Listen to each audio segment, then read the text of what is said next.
Pak Herman, kalau kasus KCIC, ini kan kita tahu sendiri, utangnya kan besar, bunganya saja 1,9 triliun. 1,9 triliun. Dan kalau kemudian pemerintah mengatakan, Menteri Keuangan mengatakan ya Danantara yang mengambil alih, apa kemudian itu akan efektif, lalu juga akan aman untuk Danantara keseluruhan atau bagaimana Anda? Ya, saya kira pertama ya, keputusan apakah diambil alih oleh pemerintah atau pemerintah memberikan injection terhadap KCIC ataukah nanti menjadi tanggung jawab Danantara, itu sangat bergantung kepada Presiden.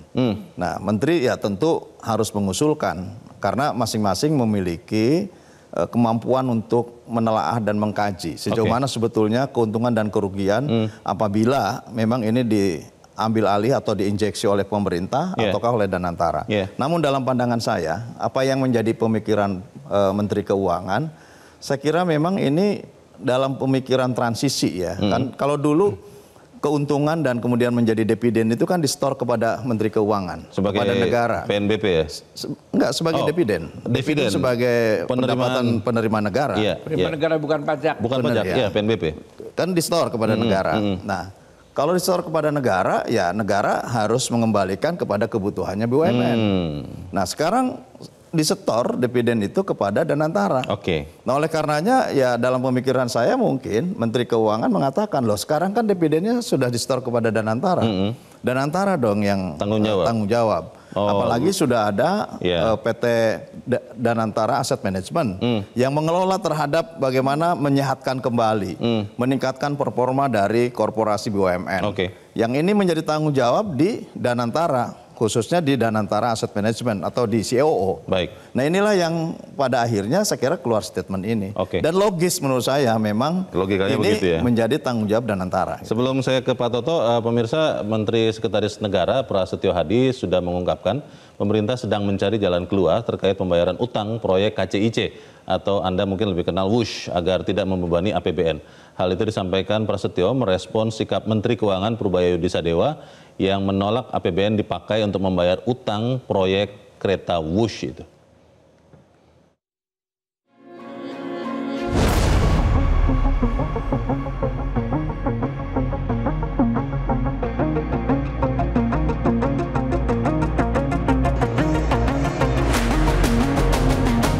Beban utang proyek kereta cepat Indonesia China KCIC atau WUSH yang menembus angka 116 triliun rupiah atau sekitar 7,2 miliar dolar Amerika Serikat menjadi bom waktu bagi pemerintah.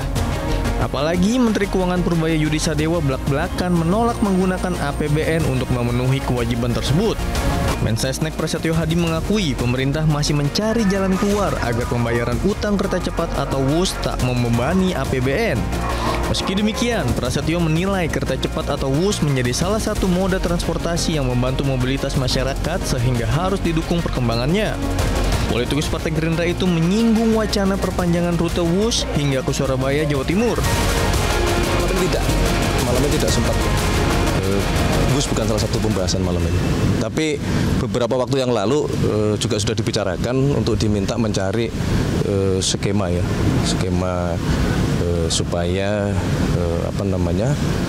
beban keuangan itu bisa dicarikan jalan keluar gitu. Karena faktanya kan juga WUSH kemudian juga menjadi salah satu moda transportasi yang sekarang sangat membantu aktivitas seluruh masyarakat, mobilitas dari Jakarta maupun ke Bandung dan seterusnya. Dan justru kita pengen sebenarnya kan itu berkembang ya, tidak hanya ke Jakarta dan sampai ke Bandung, mungkin juga kita sedang berpikir untuk sampai ke Jakarta, ke Surabaya. Sebelumnya, Menteri Keuangan Purbaya Yudisadewa meminta Danantara bertanggung jawab atas pembayaran utang kereta cepat. Apalagi Danantara dianggap telah memiliki manajemen sendiri dan dividen tahunan yang cukup besar. Purbaya tak mau urusan kereta cepat melibatkan APBN. Saya belum dihubungi untuk masalah itu, Mbak.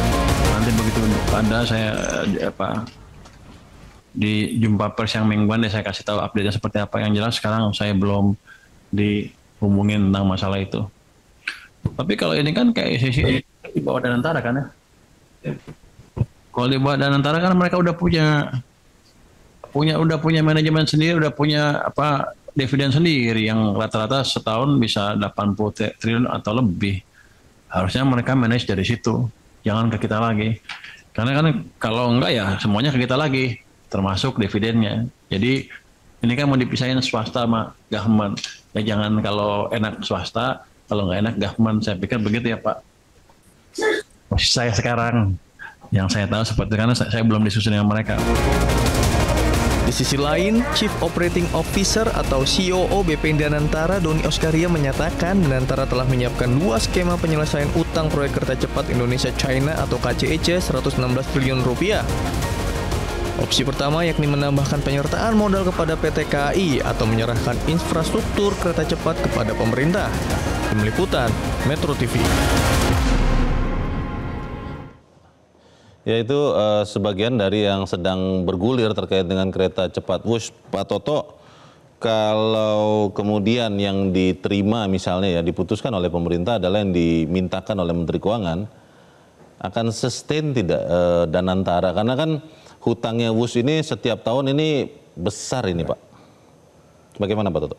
Ya, kita harus perhatikan sebenarnya dari mulai regulasinya sebetulnya. Ada Undang-Undang Kereta Api 23 tahun 2007. Bicaranya begini sebetulnya, dalam usaha perkeretaapian itu ada 2 badan usaha. Satu badan usaha penyelenggara infrastruktur. Satunya lagi badan usaha operator kereta api. Jadi PT KAI itu adalah operator kereta api. Bukan badan penyelenggara infrastruktur. Jadi dalam kerangka pembangunan kereta api cepat itu, kan sebetulnya hampir mendekati 80% investasi itu kan habis di infrastruktur, ya. Jadi sebetulnya kalau lihat kerangka undang-undang ini adalah bagian dari tanggung jawab Badan Usaha Penyelenggara Infrastruktur, yang nanti pemerintah sebetulnya bisa bentuk di sana, sehingga kereta apinya betul-betul dia hanya sebagai operator. Kalau sekarang kan kemudian karena Badan Penyelenggara Infrastruktur belum ada, maka biaya investasi ini juga kemudian diikutsertakan ke dalam biayanya kereta api Indonesia. Ya pasti dia kolaps. Karena nggak mungkin dia akan bisa mempertahankan going concern-nya kalau juga harus menanggung beban infrastruktur. Tapi kalau tadi yang dikatakan Pak Herman, logikanya adalah lah ini kan untuk tahun ini dividen dari BUMN sudah ke Danantara.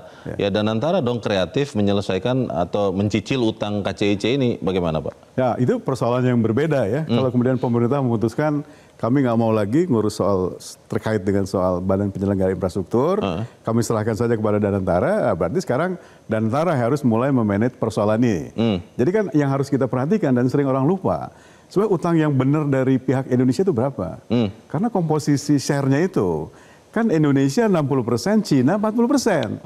Jadi kalau ada utang misalnya terkait dengan biaya infrastrukturnya sampai dengan misalnya 115T atau 7 miliar dolar, itu ya utang kita 60%-nya aja sebetulnya, bukan tidak semuanya. Jadi yang dibilang Pak Fuad tadi benar, jangan itu duit pemerintah jatuhnya ke KCIC, tapi lewat Danantara aja, supaya porsi hutang kita benar-benar memang pada angka berapa porsi kita. Jadi saya kira kalau kemudian nanti masuk ke Danantara, tinggal berikutnya sebenarnya bagaimana Danantara bisa mengelola baik di Danantara Asset Management maupun di Danantara Investment Management, ini mengelola portfolio baru ini seperti apa gitu. Kalau saya pikir sih mungkin nanti misalnya ya ada lewat akumulasi dividen yang mereka punya, mereka kemudian injek kepada Kereta Api Indonesia, tapi dengan syarat ketentuan. Bisnis plan mereka ke depan gimana? Yang rigid ya? Kan sementara ini mereka problem karena tingkat revenue tidak memenuhi target. Baik dari segi occupancy rate penumpang maupun pendapatan lain-lain. Di luar penumpang, properti dan lain-lain. Jadi ini harus diperbaiki dulu nih. Sampai itu barang menjadi menarik, sehingga kemudian nanti DIM-nya itu bisa juga mulai mengattract investor lain untuk masuk gitu loh. Membantu pembiayaan ini. Itu saya kira bisa jadi model yang salah satu solusi bisa dijalankan juga.